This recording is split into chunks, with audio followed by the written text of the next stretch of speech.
Mummy.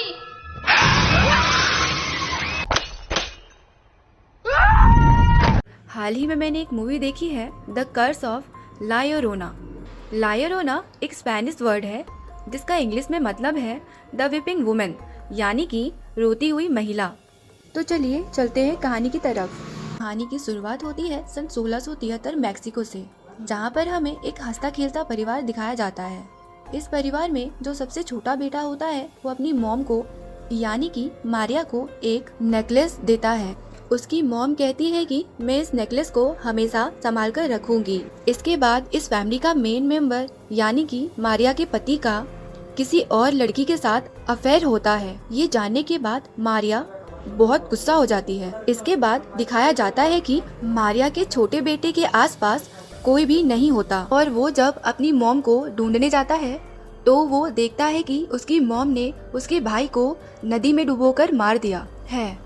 ये देखकर बच्चा डर जाता है और वहाँ से भागने लगता है, लेकिन उसकी मॉम उसे पकड़ लेती है और मार देती है।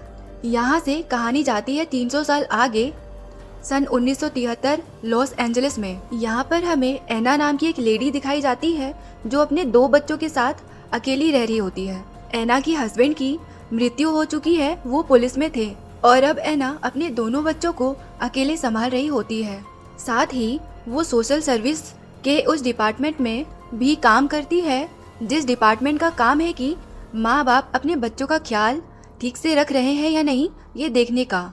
यहाँ पर पेट्रिसिया नाम की एक लेडी का केस होता है जिसे कई सालों से एना हैंडल कर रही है, लेकिन अब उसके बॉस उस केस को उसी की एक कुलीग को दे रहे होते हैं। एना कहती है कि मैं पेट्रिसिया को और उसके बच्चों को बहुत वक्त से जानती हूँ और मुझसे अच्छा इस केस को कोई भी हैंडल नहीं कर सकता।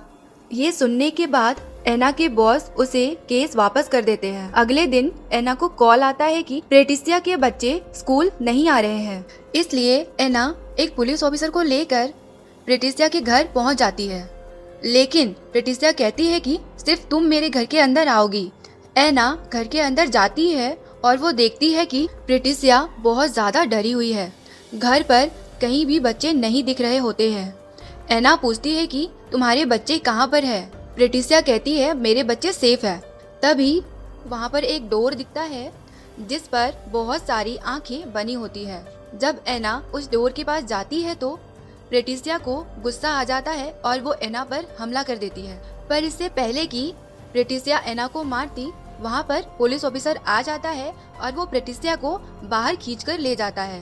पेट्रिसिया के घर का चाबी एना के हाथ लगता है जिससे वो दरवाजा खोल देती है जहाँ पर पेट्रिसिया के दोनों बच्चे होते हैं। वो एना से कहते हैं कि दरवाजा बंद कर दो, नहीं तो वो हमें मार देगी। एना को उनकी बातें समझ में नहीं आती और अब इन दोनों बच्चों को चाइल्ड प्रोटेक्टिव सर्विसेज पे छोड़ दिया जाता है। इन दोनों बच्चों के हाथ पर जलने का निशान होता है। एना पूछती है कि ये निशान कैसे पड़े। बच्चे बताते हैं कि ये व्हाइट ड्रेस वाली लेडी ने किया है जिसका नाम ला llorona है। पर एना उनकी बातों को सीरियसली नहीं लेती और अपने घर चली जाती है। और फिर देर रात को एना को एक कॉल आता है कि दोनों बच्चों को किसी ने मार दिया है। एना ये सुनकर पूरी तरह से हैरान हो जाती है। वो अपने बच्चों के साथ वहाँ पहुँचती है जो कि नदी के किनारे होता है। वो अपने बच्चों को कहती है कि तुम्हें गाड़ी के अंदर ही रहना होगा और खुद पुलिस वाले के पास जाती है। यहाँ पर उन बच्चों को ठीक उसी तरह से मारा गया होता है जैसे सन 1673 में मारिया ने अपने दोनों बच्चों को मारा था। अब यहाँ पर पेट्रिसिया भी आ जाती है जो अपनी बच्चों की मौत से बहुत दुखी होती है और इसका पूरा का पूरा इल्जाम वो एना के ऊपर लगाती है। वो कहती है कि अगर तुम मेरे बच्चों को वहाँ से नहीं लाती तो वो बच जाते, लेकिन अब उसने मेरे बच्चों को मार दिया। एना पूछती है तुम्हारे बच्चों को किसने मारा। वो कहती है कि ला llorona ने, जिसके बाद वहाँ से पुलिस पेट्रिसिया को ले जाती है। वहीं गाड़ी में एना के 2 बच्चों को दिखाया जाता है। एना की बेटी सो जाती है पर उसका बेटा उठा हुआ है। वो चुपके से गाड़ी से बाहर निकलता है और तभी वहाँ पर उसे किसी की रोने की आवाज सुनाई देती है और जब वो उस तरफ देखता है तो वहाँ पर एक लेडी सफेद कपड़ों में रो रही होती है और ये ला llorona होती है। तभी वो उसके सामने आ जाती है और उसका हाथ पकड़ लेती है जिससे उसका हाथ जलने लगता है। वो किसी तरह अपना हाथ छुड़ाकर वापस गाड़ी में आ जाता है। उसकी बहन भी उठ जाती है। ला लोरोना गाड़ी के अंदर आने की कोशिश कर रही होती है, तभी वहाँ पर एना आ जाती है और अपने बच्चों को घर ले जाती है। अगले दिन वो चर्च में फादर से मिलने के लिए जाती है, जहाँ पर वो ला लोरोना के बारे में उनसे पूछती है। फादर ला लोरोना के इतिहास के बारे में उसे सब कुछ बताते हैं। वहीं घर पर एना की बेटी को दिखाया जाता है, जो घर के बाहर अम्ब्रेला से खेल रही होती है। जैसे ही वो अम्ब्रेला को खोलती है, उसे वहाँ पर ला लायोरोना दिखती है। ला लायोरोना उसके पास आती है और उसका हाथ पकड़, जिससे उसका हाथ जलने लगता है और अब उसके हाथ पर भी जलने के निशान है। एना जब घर आती है और अपनी बेटी के हाथ में जलने के निशान देखती है, तो वो उससे पूछती है कि ये निशान तुम्हारे हाथ पर कैसे आए। उसकी बेटी एना से झूठ कह देती है कि मैं गिर गई थी, इसलिए मेरे हाथ पर ये निशान आए। अब यहाँ पर एक डिटेक्टिव भी आता है, जो एना के हस्बैंड के कभी दोस्त हुआ करते थे। वो एना को प्रेटिसिया के फाइल देते हैं और कहते हैं कि हमें प्रेटिसिया पर शक है कि उसी ने अपने दोनों बच्चों को मारा, पर उनके पास प्रेटिसिया के खिलाफ कोई भी सबूत नहीं होता, क्योंकि जब प्रेटिसिया के बच्चों का खून हुआ था तब प्रेटिसिया चर्च पर थी। अब यहाँ से डिटेक्टिव चले जाते हैं और उसी रात एना देखती है कि उसका बेटा नींद में चल रहा है। वो अपने बेटे के पास जाती है और उसे उसके बेड पर सुला देती है। तभी घर का दरवाजा अपने आप ही खुल जाता है और ला लायोरोना की आत्मा उसके घर के अंदर आ जाती है। एना डर कर दरवाजा बंद कर देती है और वो देखती है कि प्रेटिसिया के केस की फाइल पूरी तरह से जमीन पर बिखरी हुई है। वो समझ जाती है कि अंदर उसके अलावा भी कोई है और जब वो अपनी बेटी के रूम में जाती है तो वहाँ पर ला लायोरोना होती है। जैसे ही वो रूम की तरफ बढ़ती है तो दरवाजा अपने आप ही बंद हो जाता है। वो उस पर हमला करती है और तभी उसके दोनों बच्चे यहाँ पर आ जाते हैं। ला लायोरोना यहाँ से गायब हो जाती है। एना अपने बच्चों को सुलाकर खुद पूरी रात जागती रहती है। अगली सुबह वो प्रेटिसिया से मिलने जाती है। प्रेटिसिया कहती है कि तुम मेरे बच्चों की मौत की जिम्मेदार हो, मैं तुम्हें कभी माफ नहीं करूंगी। एना देखती है कि उसके हाथ में भी वैसा ही जलने के निशान है जैसे उसकी बेटी के हाथ पर भी थे, जैसा उसने प्रेटिसिया के बच्चों के हाथ में भी देखे थे। और अब प्रेटिसिया उसे कहती है कि मैंने ला लायोरोना से कहा है कि मेरे बच्चे मुझे वापस लौटा दे और बदले में तुम एना के बच्चों को ले लो। एना समझ जाती है कि उसके बच्चों की जान खतरे में है। घर पहुंचती है तो देखती है कि उसके बेटे को किसी ने ऊपर से नीचे फेंक दिया है। ये ला लायोरोना ने किया होता है। वो अपने बेटे को डॉक्टर के पास ले जाती है। यहाँ पर डॉक्टर उसके बेटे के हाथों में जलने के निशान देखता है और डॉक्टर को ऐसा लगता है कि ये सब उसकी माँ ने किया है। इसके बाद एना अपने बेटे को घर पर ले जाती है और उसे ला लायोरोना के बारे में पूछती है। वो सब कुछ बता देता है जो उसके साथ हुआ था। वहीं बाथटब में जब एना की बेटी नहा रही होती है तो ला लायोरोना उस पर हमला कर देती है, लेकिन तभी वहां पर एना पहुंच जाती है और वो अपनी बेटी को बचा लेती है। एना समझ जाती है कि अगर उसे अपने बच्चे को बचाना है तो उसे चर्च की मदद लेनी होगी। वो चर्च के फादर के पास जाती है। चर्च के फादर कहते हैं कि चर्च तुम्हारी मदद कर सकता है, लेकिन तुम्हें कुछ वक्त तक इंतजार करना होगा और उसके पास इतना वक्त नहीं होता है। इसीलिए फादर उसे एक आदमी के पास भेजते हैं जिसका नाम राफेल होता है। वो भी अपने पवित्र मंत्रों से लोगों को हील करता है। शुरू में वो एना की मदद करने से मना कर देता है, लेकिन बाद में वो उसकी मदद करने को मान जाता है और अब वो अपनी सभी पवित्र चीजों को लेकर एना के घर पहुंचता है। पर सबसे पहले वो ये जानना चाहता है कि यहाँ पर कोई बुरी आत्मा है भी या नहीं। वो टेबल के ऊपर अंडे रखता है और जब वो अंडे तोड़ता है तो उसके अंदर से काले रंग का लिक्विड निकलता है, जिससे कंफर्म हो जाता है कि यहाँ पर कोई बुरा साया है जो कि बहुत ही खतरनाक है। तभी वहाँ से ला लायोरोना बाहर निकल जाती है, पर उसके कुछ आंसू वहाँ पे गिर जाते हैं जिसे राफेल अपने पास रख लेता है। इसलिए वो इस घर के प्रोटेक्शन के लिए चारों तरफ पवित्र चीजों को फैलाना शुरू करता है। साथ ही वो उन आंसुओं को जो कि ला लायोरोना के होते हैं उन्हें पवित्र करते हैं ताकि इन आंसुओं को उसी के खिलाफ इस्तेमाल किया जा सके। अब क्योंकि रात होने वाली होती है, इसलिए राफेल एना के बच्चों को पवित्र मोमबत्तियों के बीच में बैठा देता है ताकि ला llorona उन तक ना पहुंच पाए। लेकिन तभी हवा का एक जोरदार झोंका आता है और सभी मोमबत्तियां बुझ जाती है।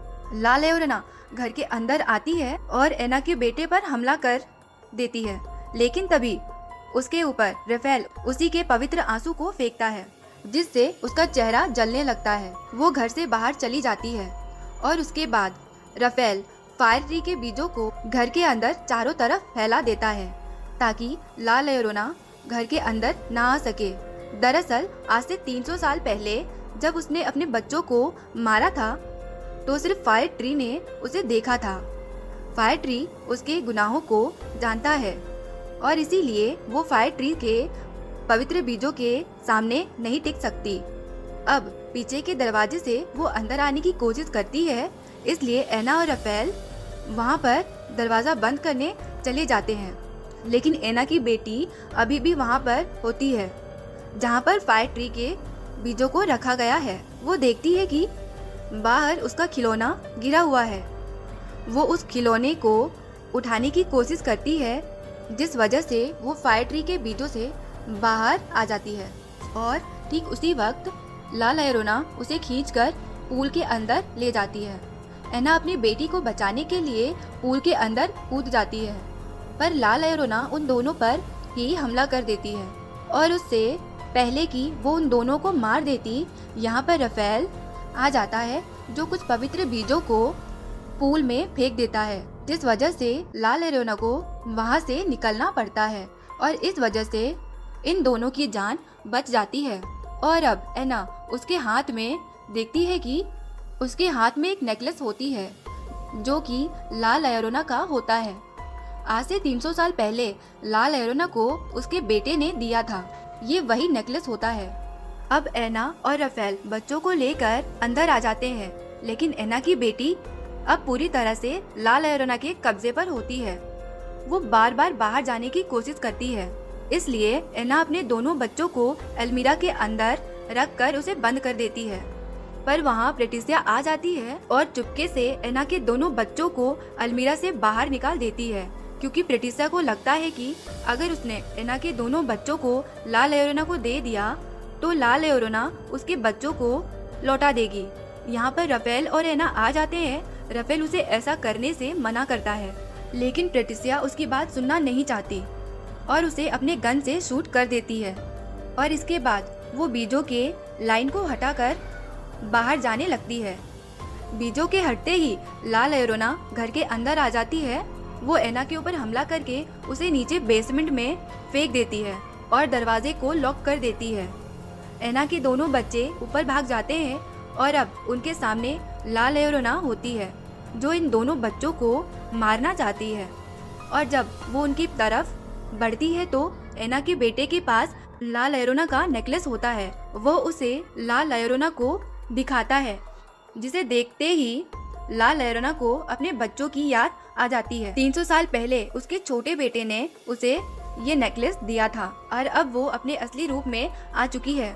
वहीं पेट्रिसिया को दिखाया जाता है, जिसे समझ में आ जाता है कि उससे गलती हुई है, क्योंकि ला llorona कभी उसके बच्चों को वापस नहीं लाएगी। इसलिए वो बेसमेंट का दरवाजा खोल देती है और एना को वहाँ से बाहर निकाल लेती है। राफेल भी यहाँ पर आ जाता है जो जख्मी होता है। वहीं ला llorona को दिखाया जाता है जो एना के बेटे को इस तरह से हाथ लगा रही होती है जैसे कि वो उसका बेटा हो। पर ठीक उसी वक्त एना की बेटी का हाथ पीछे कपड़े पर पड़ जाता है, जिससे शीशे को कवर किया गया था और अब शीशे का कवर नीचे गिर जाता है। और जब ला llorona अपने आप को शीशे पर देखती है तो एक बार फिर से उसके अंदर का शैतान जिंदा हो जाता है। पीछे से राफेल उस पर हमला करने वाला होता है, लेकिन राफेल को वो हवा में उठाकर फेंक देती है। एना के दोनों बच्चे एना के पास चले जाते हैं और अब ला llorona उन सबको मारने के लिए बढ़ती है और इससे पहले कि वो उन तक पहुंचती, राफेल अपने पास पड़े हुए फायर ट्री की पवित्र लकड़ी से बनी क्रॉस को पैर से उसके तरफ खिसका देता है, जिसे एना पकड़ लेती है। और जैसे ही ला ल्योरोना उसके बच्चों को मारने के लिए उसके पास आती है, वो उस क्रोध से उसे मार देती है और इस तरह से ला ल्योरोना का खात्मा हो जाता है।